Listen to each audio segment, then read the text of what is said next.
నమస్కారం. సుబ్బు ఆకేపాటి ఛానల్ వీక్షిస్తున్న ప్రేక్షకులకు వందనాలు. ఈ ఈ వీడియో ఏంటంటే ప్రభుత్వం పింఛను ఇవ్వటం లేదు, సీఎం ఫండ్ ఇవ్వటం లేదని చెప్పడానికి ఒక బలమైన సాక్ష్యాన్ని 2 సంవత్సరాలుగా అనేక బాధలు అనుభవిస్తూ మీకు ప్రత్యక్ష సాక్ష్యాన్ని మీ ముందు ఉంచబోతున్నాను. చూడండి, నాకు ఈ ప్రభుత్వం వచ్చిన కొత్తల్లో బ్రెయిన్ స్ట్రోక్ వచ్చి కాలు చేయి పడిపోయింది. గంటానూరు హాస్పిటల్లో దాదాపు 3 లక్షల నుంచి 4 లక్షల దాకా ఖర్చు అయింది. మళ్ళీ ఆ తర్వాత మందులు అంతా కలిపి. అప్పుడు సీఎం ఫండ్కు మేము అప్లై చేస్తే ₹1 కూడా రాలేదు.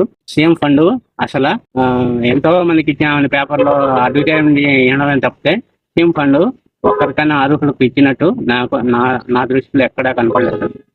ముఖ్యంగా నేనే దానికి సాక్షి. ఇప్పుడు అన్నీ కాకుండా ఈ సర్టిఫికెట్ 50% డిజేబిలిటీతో రాజంపేటలో ఇచ్చారు. అది తిరుపతి వికలాంగుల ఆఫీస్లో పింఛన్ కోసం అప్లై చేయకపోతే అక్కడ ఇది జిల్లా మారింది, ఇది తిరుపతిలో మళ్ళీ చేసుకోవాలని చెప్తున్నారు. అసలు ఒకసారి పోవడానికి ఎన్నో కష్టాలు పడినాము.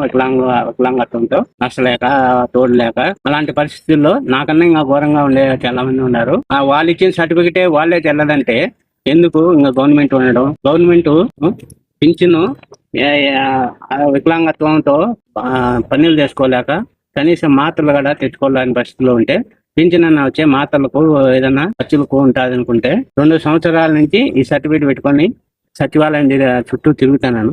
అక్కడ ఉండేవాళ్ళు ఒక్క సమాధానం చెప్పడం లేదు. ఇప్పుడు అది గవర్నమెంట్ వదలలేదు నేను చెప్తున్నారు. కానీ ఎవరైనా పింఛను వచ్చే మార్గం ఒక్కరోజు చెప్తా ఉన్నారు. నాయకులకు తెలియదు, ఆడ పనిచేసే ఉద్యోగులకు తెలియదు.